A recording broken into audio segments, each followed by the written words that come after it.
La historia comienza con un grupo de amigos. Entre ellos está el narrador que se llama Michel. Ujú. Y tras una noche de fiesta, terminan de madrugada en un apartamento. Un apartamento viejo, grande, que pertenece a un conocido llamado Marcio. Y el ambiente es, digamos, la quinta esencia de un after citadino. Sí, sí. El alcohol sigue fluyendo, el volumen de la voz sube sin que nadie se dé cuenta. Se enfrascan en discusiones súper acaloradas sobre bandas de música o libros.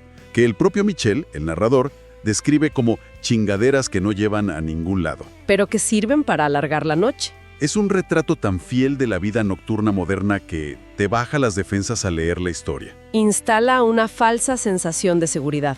Y es precisamente esa normalidad estridente la que sirve de telón de fondo para introducir a un personaje que rompe el molde. Roberto, exacto. De una de las habitaciones sale Roberto, el compañero de apartamento de Marcio. Y su aparición inicial es como tensa. Es evidente que la fiesta interrumpió su vigilia. Acepta una copa por puro compromiso social. Pero su actitud no es la del típico compañero molesto por el ruido. Para nada. Cuando finalmente se integra a la conversación, Roberto empieza a revelar un conocimiento inusual. Desentona por completo con el ambiente festivo de las 3 de la mañana. El contraste es brutal. Mientras los demás discuten trivialidades, Roberto lleva la conversación hacia los cementerios. Pero no lo hace como un entusiasta del misterio casual. Demuestra un nivel de detalle enciclopédico. Casi obsesivo. Empieza a explicar las diferencias arquitectónicas entre los arcos romanos y los arcos ojivales de las tumbas. Y marca distinciones precisas entre los cementerios de los Alpes y los de los Cárpatos. Que ese detalle de los Cárpatos no es menor. Definitivamente no. Al mencionarlo, Roberto traza una línea directa hacia la cuna histórica del mito del vampiro en Europa del Este. Ya no es solo una charla sobre arquitectura.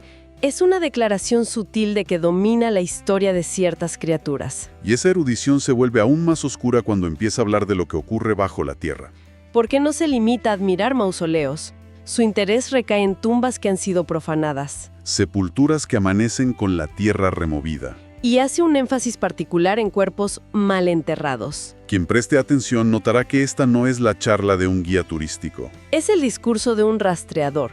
Alguien buscando una anomalía que delate la presencia de algo que se niega a permanecer bajo tierra. Y bueno, toda esta atmósfera enrarecida alcanza su punto máximo a las 6 de la mañana. Ese momento incómodo en el que sale el sol.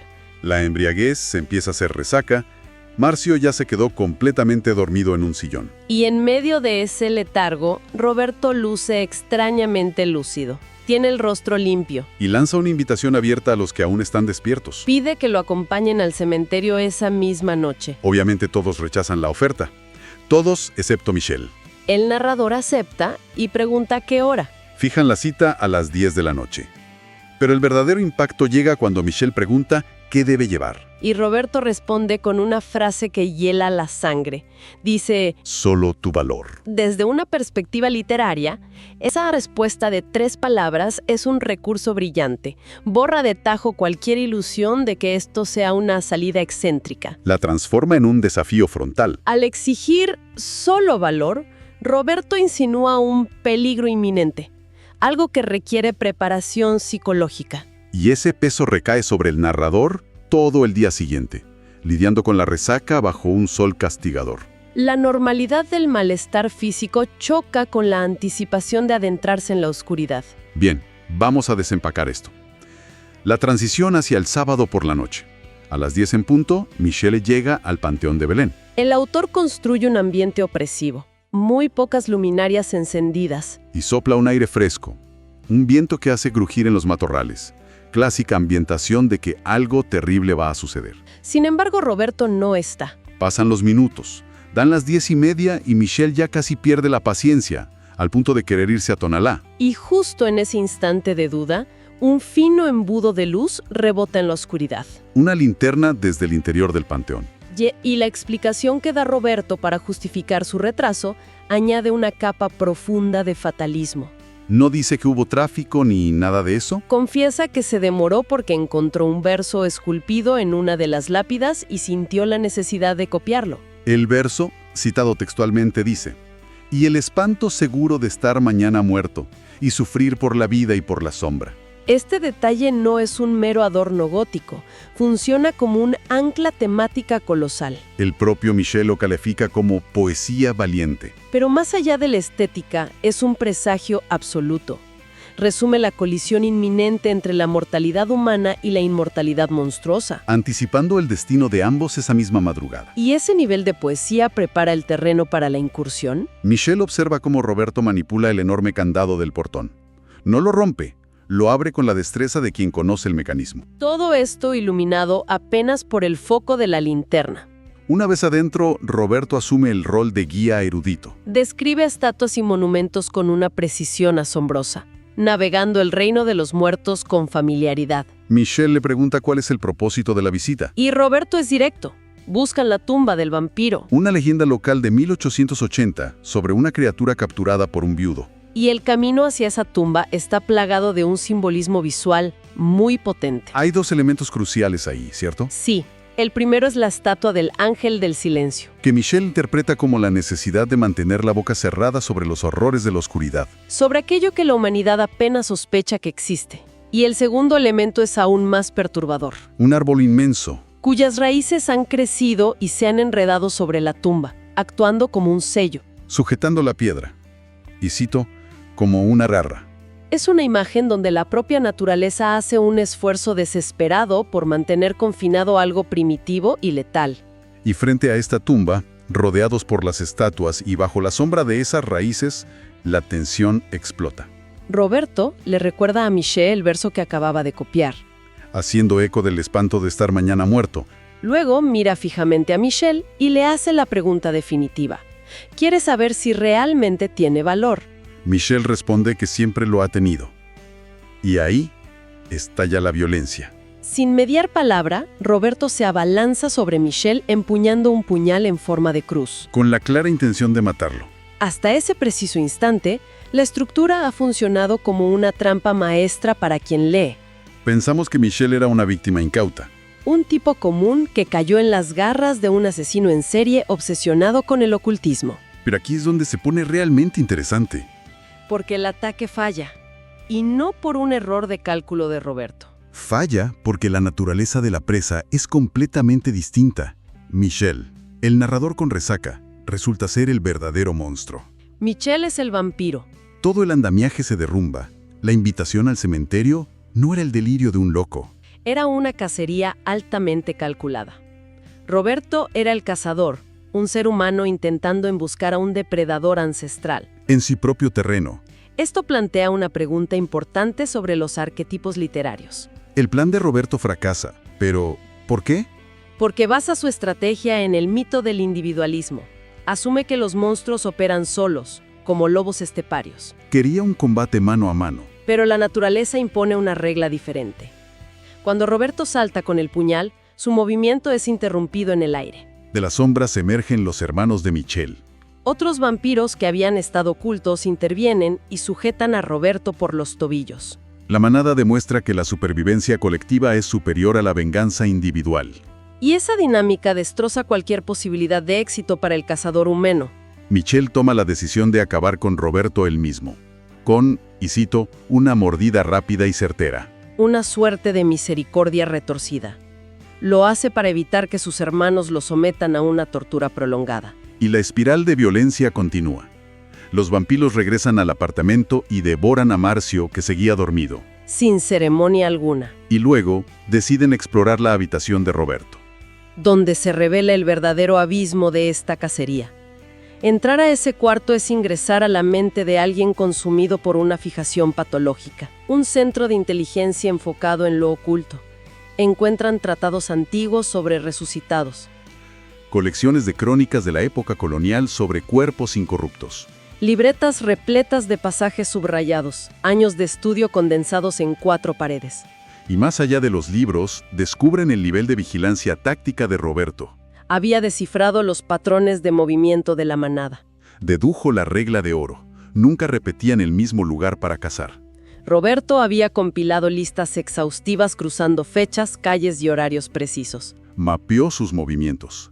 Todo empezó una noche lluviosa cuando Roberto vio a Michel salir del bar Romea. Comenzó a seguirlos sistemáticamente, cruzando datos de fiestas con reportes policiales de desaparecidos. Y el hallazgo más perturbador es un video, un archivo grabado en el pueblo de Mesamitlo. Muestra a Michelle arrastrando el cuerpo inerte de un chico hacia un baldío. Esto implica que Roberto estuvo ahí. Escondido en la penumbra, cámara en mano, presenciando todo. Y tomó la decisión de no intervenir. No gritó, no corrió a ayudar. Mantuvo una disciplina escalofriante solo para grabar y estudiar a su enemigo. Aprendió que Michelle prefería callejones sin luz y nunca atacaba 2 veces el mismo barrio. Esa frialdad rivaliza con la propia naturaleza de los monstruos. Pero ese sacrificio moral tiene un motor absoluto: la venganza. Encuentran múltiples fotografías de un joven estudiante de la Universidad de Guadalajara.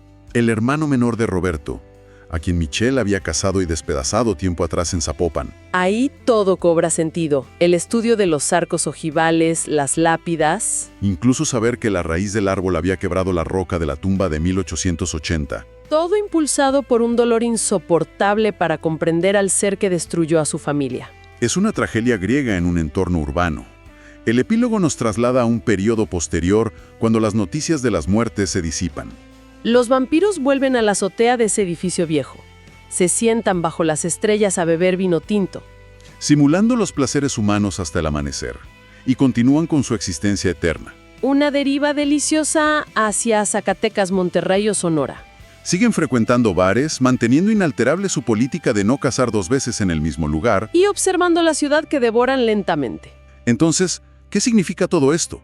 Si los monstruos siguen su camino intactos, ¿parece que el esfuerzo de Roberto fue en vano? Sin embargo, hay una resolución temática a nivel interno.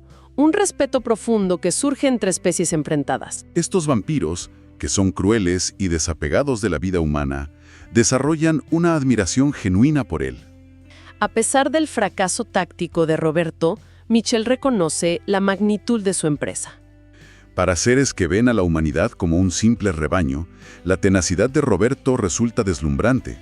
Admiran la disciplina, el empeño inquebrantable y el coraje de un mortal armado con el dolor y un puñal en forma de cruz. Que decidió caminar hacia las fauces de la oscuridad sin pedir refuerzos. Michelle confiesa al final que las conversaciones de la manada siempre regresan a la figura de Roberto. Lo recuerdan perpetuamente, analizando lo increíblemente cerca que estuvo de lograr lo imposible. Ese reconocimiento dota a la muerte de Roberto de un peso mítico y conecta la ficción con la experiencia real de habitar grandes metrópolis. Porque la genialidad de esta historia es cómo desdibuja los límites entre lo ordinario y lo sobrenatural. Utilizando la geografía que cualquiera reconoce: calles mojadas, bares abarrotados, apartamentos compartidos. Todo ese ecosistema es una fachada. Nos hace cuestionar cuántas narrativas ocultas se desarrollan paralelas a nuestra rutina. El ruido constante es el mejor silenciador para los actos más oscuros, permitiendo que capas enteras de realidad operen con impunidad mientras la ciudad duerme o baila. Y como síntesis, es fundamental subrayar una advertencia que deja Michelle: alguien siempre vigila. Esa frase encapsula el terror moderno de la falta de privacidad proyectado hacia lo mitológico. La obra toma una situación de fin de semana convencional y la expone como un campo de batalla milenario. La línea que separa la seguridad de la tragedia es fragilísima. Y bueno, resulta imperativo dejar una idea rondando tras explorar la profundidad de este abismo literario. Una reflexión final para la audiencia. Vale la pena reflexionar la próxima vez que se camina de noche por la ciudad, transitando sin rumbo cierto bajo el neón de las calles. Exacto. Cuando la vista se cruce con esas personas solitarias y silenciosas que se sientan en los rincones más oscuros de los establecimientos, tomando notas o simplemente observando la multitud. Cabría preguntarse cuál es su verdadero propósito. Existe la escalofriante posibilidad de que no sean simples excéntricos, ni almas solitarias buscando compañía. Podría tratarse de vigías dedicados, guardianes silenciosos, que están intentando descifrar patrones imperceptibles para proteger a una humanidad ignorante de los depredadores milenarios. Depredadores que acechan a plana vista, sentados pacíficamente en la mesa contigua. Con esa inquietante perspectiva sobre la vida urbana nocturna, concluimos este minucioso recorrido por la historia de cazadores y presas. Ha sido un viaje intenso hacia los márgenes, donde la leyenda colisiona con el concreto. El análisis de este laberinto de obsesión y supervivencia deja lecciones claras sobre el instinto y la observación. Que la curiosidad por lo que se esconde detrás de lo cotidiano siga siempre alerta. Hasta la próxima inmersión.